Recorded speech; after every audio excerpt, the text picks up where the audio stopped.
गुर्जर जाति एक ऐसी जाति है जो अपनी एकता के लिए जाने जाती है और कर्नल बैसला के समय की जो गुर्जर कौम थी वो आज बिखराव की स्थिति में आ गई है।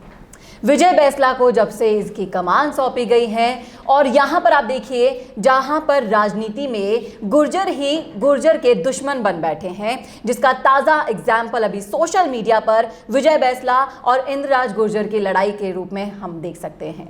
करेंगे इन सभी मुद्दों पर चर्चा कि क्या अब गुर्जर जाति की वो एकता खत्म हो गई है जो कर्नल बैसला के टाइम हुआ करती थी और किस मोड़ पर आ गई है इस जाति की सिचुएशन। सब मुद्दों पर चर्चा करेंगे। चर्चा के लिए हमारे साथ मौजूद हैं हमारे editor in chief Varun Bhansali ji. Sir, आपका बहुत बहुत स्वागत है स्टूडियो में। सर, मैं आपसे ये जानना चाहूँगी कि जो सोशल मीडिया पर बयानबाजी लड़ाइयों का दौर चल रहा है उसमें अब हालिया में अगर हम देखें तो विजय बैसला और इंद्रराज गुर्जर की बयानबाजी ने तीखे तेवर अपनाए हुए हैं। तो यहाँ पर मैं ये पूछना चाहूँगी कि गुर्जर जाति में एक एकता दिखाई दिया करती थी कर्नल बैसला के समय और अब यहाँ पर फूट डालो राजनीति वाला हिसाब किताब दिखाई दे रहा है। सबसे पहले तो आप ये बताएं कि मामला क्या है जिस पर ये दोनों नेता एक दूसरे के आमने सामने आ गए हैं। देखिए, बहुत स्पष्ट और बहुत ही साफ सुथरा ये मामला है जो सामने आया है कि कहीं ना कहीं जो विधायक हैं इंद्रराज गुर्जर, उन्होंने मुख्यमंत्री गहलोत से एक मांग की है कि और उनको लेटर लिखकर कहा है कि आप गुर्जर आरक्षण पर ध्यान दीजिए, उस पर काम कीजिए। और उस पर उसकी जो प्रति ट्विटर पर गई उनके ही ट्विटर अकाउंट से उस पर जवाब देते हुए, तंज कसते हुए, चुटकी लेते हुए विजय बैसला कहते हैं कि आखिरकार इन्हें याद आ ही गया। अच्छा होता कि ये चिट्ठी पत्री के अलावा कुछ काम भी करते गुर्जर समाज के लिए। यहाँ पर मैं कहूँगा कि एक बहुत ही तंज कसने वाला प्रयास किया गया, लेकिन उसका जवाब देते हुए फिर इंद्रराज गुर्जर ने ये कहा कि आप कमेटी की जब बैठक होती है तब तो हमें नहीं बुलाते और तंज कसने में हमें आगे रखते हो। आप कहीं पर भी हमें साथ में तो लेके चलते नहीं और तंज कसना हो, व्यंग कसना हो, उसमें आप आगे रखते हो। ये कहाँ की बात हुई, जो कि बिल्कुल सही बात भी है। अगर आपको सरकार से काम कराना है तो सरकार में जो गुर्जर विधायक हैं उनको आपने साथ में पहले क्यों नहीं लिया, जब कमेटी बनी थी तब क्यों नहीं लिया, और अगर आपने नहीं लिया तो अब तंज कसने का क्या मतलब है। ये बात बहुत स्पष्ट और बहुत साफ है कि विजय बैसला अपना करियर कहीं ना कहीं बीजेपी में देखते हैं। उन्होंने बीजेपी ज्वाइन भी की थी कर्नल किरोड़ी सिंह बैसला के साथ, लेकिन इस तरह से समाज का उपयोग करके आप अपोजिशन की भूमिका नहीं निभा सकते। जब आपको समाज का काम करना है तो आपको एक मंच पर, एक जाजम पर आना होगा। और ये बात साफ तौर पर इंद्रराज गुर्जर के स्टेटमेंट में आई। जब आप उन पोस्ट पर कमेंट्स पढ़ेंगे तो लोग भी पूरा इत्तेफाक रखते हैं और पूरी तरह से इंद्रराज गुर्जर के साथ है। सबसे बड़ा सवाल यहाँ पर यह उठता है कि कर्नल किरोड़ी सिंह बैसला का संघर्ष कहां जाएगा इस तरीके से। जी बिल्कुल, यहाँ पर सोचने वाली बात यह है कि किरोड़ी सिंह बैसला जी एक ऐसे व्यक्तित्व थे जिनके अंदर में कितने बड़े बड़े आंदोलनों को अंजाम दिया गया। उनकी एक आवाज पर समाज एक हो जाता था, उनकी एक आवाज पर हर बात हो जाती थी, उनको सुप्रीम लीडर माना जाता था और यहाँ तक कि पूरी पॉलिटिक्स उनके आगे झुक जाती थी। चाहे मुख्यमंत्री अशोक गहलोत हो, फिर चाहे वसुंधरा राजे हो, सब उनके आगे झुक जाते थे। असल में वो उनके आगे नहीं झुकते थे, असल में वो उनके द्वारा की गई समाज की एकता के आगे झुकते थे।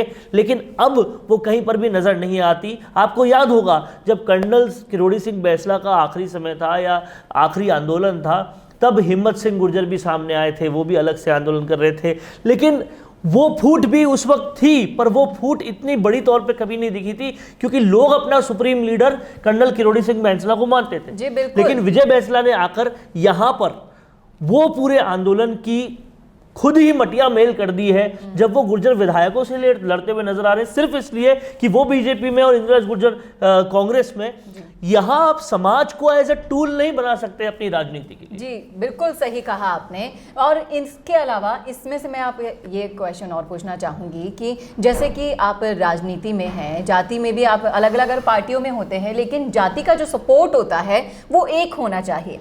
मैं ये भी पूछना चाहूँगी आपसे कि और भी गुर्जर नेता हैं, अशोक चांदना को ले लीजिए, आप लेखराज जी को ले लीजिए, क्या कर रहे हैं ये? कभी अपनी कौम के लिए कोई स्टैंड लेना ही नहीं चाहते। देखिए, बहुत सिंपल सी बात है और लोग भी इस बात को समझते हैं कि इंदिराज गुर्जर जो है वो सचिन पायलट की खेमे से है, और सचिन पायलट का खेमा कहीं ना कहीं सरकार से उनकी ठनी हुई है, बन नहीं रही है। तो ऐसे में समाज को चाहिए कि जिनकी सरकार से बनती है उनको भी तो कुछ बोले, और जिनकी सरकार से बनती है वो समाज के लिए क्या कर रहे हैं। कहाँ है अशोक चांदना, क्या कर रहे हैं लेखराज अवाना, धीरज गुर्जर क्या कर रहे हैं, प्रियंका गांधी के बहुत ही खासम खास हुए हैं वो, लेकिन समाज के काम की जहां पर बात है वो कुछ भी नहीं कर रहे। समाज के लिए तो सिर्फ अगर काम करने का नाम आता है तो सिर्फ और सिर्फ एक ही नेता का नाम आता है, और वो है सचिन पायलट। अब यहां पर समझने वाली बात है, इंदिराज गुर्जर ने भी आखिरी मौके पर चिट्ठी लिखी। इस बात से मैं मनाही नहीं करूंगा, ये चिट्ठी पहले लिख लेनी चाहिए थी या काम पहले कर लेना चाहिए था, लेकिन सोच कर देखिए इंदिराज गुर्जर चिट्ठी लिखने के अलावा और कर क्या सकते, क्योंकि उनको पता है कि वो दूसरे खेमे से तो मुख्यमंत्री गहलोत उनका काम करेंगे नहीं। जब सचिन पायलट की बात नहीं मानी जाती तो उनकी कैसे मानी जाएगी। लेकिन समाज के काम में तो एक जाजम पर आए। अशोक चांदना कहेंगे मंत्री बन के बैठे हैं वो सरकार में, वो कहेंगे तो काम नहीं होगा क्या। लेकिन सबसे बड़ी गलती यहां विजय बैंसला की है, उन्होंने अशोक चांदना को भी नहीं लिया अपने पैनल में, ना ही आपको किसी को पैनल में लेना ही नहीं है, क्योंकि नेता तो आपको बनना है। तो फिर आप किसी पे तंज कसने के कहाँ के हकदार होते हो। अगर हिम्मत सिंह गुर्जर से लेकर अशोक चांदना से लेकर इंदिराज गुर्जर से लेकर सचिन पायलट से लेकर ये तमाम सारे लोग उस पैनल में होते आरक्षण वाले जी, तो कहीं ना कहीं कोई सरकार मना नहीं कर सकती। लेकिन अगर उस पैनल में होते तो विजय बैंसला कैसे बड़े नेता बनते। वो अपनी राजनीतिक कहीं ना कहीं रोटियां सेकने के लिए इन सब लोगों को दरकिनार कर रहे हैं, और आखिरी मौके पर जब काम करने की बात आ रही तो तंज कस रहे।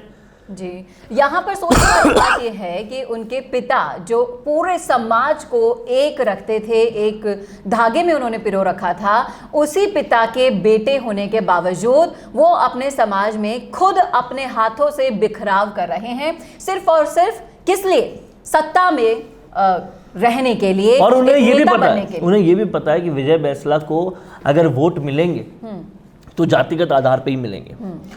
वोट अगर उनको चाहिए तो जाति का काम करना पड़ेगा। जी बिल्कुल। इस राजनीति से वो काम खराब हो जाएगा। अब वो जहाँ तक मेरा ख्याल है और जहाँ तक मैं एनालाइज कर पा रहा हूँ, वो इस सिचुएशन को अपॉर्चुनिटी की तरह बनाना चाह रहे हैं कि राजस्थान बीजेपी में कोई बहुत ही ज़बरदस्त तरीके का गुर्जर नेता नहीं है। एक अलका गुर्जर है जिनको केंद्र ने कहीं ना कहीं जगह दे दी है कमेटी में एज अ मेंबर, उनके अलावा कोई ऐसा नेता नहीं है जो समाज को उनकी तरफ ला सके। अकेले सचिन पायलट के साथ जो हुआ है कांग्रेस में, उसकी एंटी इनकम्बेंसी के कारण गुर्जर समाज भाजपा की तरफ देख सकता है, लेकिन कोई लीडर भाजपा में नहीं है। उस अपॉर्चुनिटी को इनकैश इस तरह से करना, ये पूरी तरह से गलत होगा। आपके पास बहुत तरीके हैं इनकैश करने के, आप आइए मंच पर, आप बोलिए समाज को, और बहुत सारी चीजें हैं, लेकिन ये तरीका सही नहीं है। जी बिल्कुल, एक गुर्जर होने के नाते दूसरे गुर्जर नेता की टांग खींचना, उन्हें सोशल मीडिया पर अपमानित करना, उन्हें पॉइंट करते रहना, ये किसी भी तरह से सही नहीं है।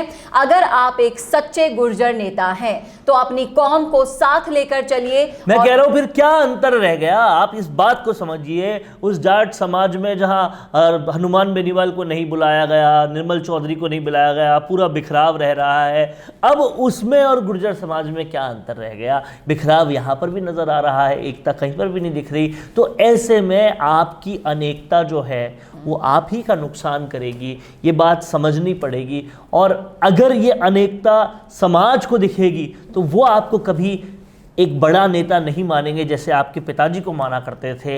ये समझने वाली बात है, क्योंकि समाज अलग है, राजनीति अलग है। आपको समाज का काम एक जाजम पर आकर करना होगा। आप देखिए राजपूत महासभा जब अभी हुई, सारे के सारे विधायक अलग अलग पार्टियों से हो तो भी साथ में थे, एक जाजम पर थे, काम करने को तैयार थे। ऐसा क्यों नहीं है गुर्जर समाज में? होना चाहिए। जब कर्नल किरोड़ी सिंह बैंसला थे तब होता था, सब लोग एक साथ आते थे, कोई दूसरी पार्टी से भी हो वो कोई उनके खिलाफ नहीं बोल पाता था, क्योंकि उनका ऑरा ऐसा था, क्योंकि उनका काम ऐसा था। वो समाज को अलग रखते थे, राजनीति को अलग रखते थे। ये बात सोचनी पड़ेगी, समझनी पड़ेगी। जी बिल्कुल, विजय बैंसला को भी यही करना होगा। उन्हें भी अपनी राजनीति और समाज में फर्क महसूस करना आना चाहिए, नहीं तो ये उनके लिए उल्टे पैर पे कुल्हाड़ी मारना ही साबित हो जाएगा, क्योंकि ये वही समाज है जो अपनी एकता के लिए जाना जाता है और ये वही समाज है जो मुंह तोड़ जवाब देना भी जानता है और जब वक्त आएगा तो ये आपको जवाब देके ही मानेगा। कैसे लगी आपको कमेंट करके जरूर बताइएगा। हमारी ये चर्चा, ये विश्लेषण कैसा लगा बताइएगा जरूर। आपकी क्या राय है, आपका क्या सोचना है? इस वीडियो को ज्यादा से ज्यादा शेयर भी कीजिएगा और आपकी राय हमारे लिए मायने रखती है, इसलिए जरूर लिखिए कि आप क्या सोच रहे हैं। और इसी तरह राजस्थान संवाद के और वीडियोस देखने के लिए जुड़े रहिए हमारे साथ। नमस्कार।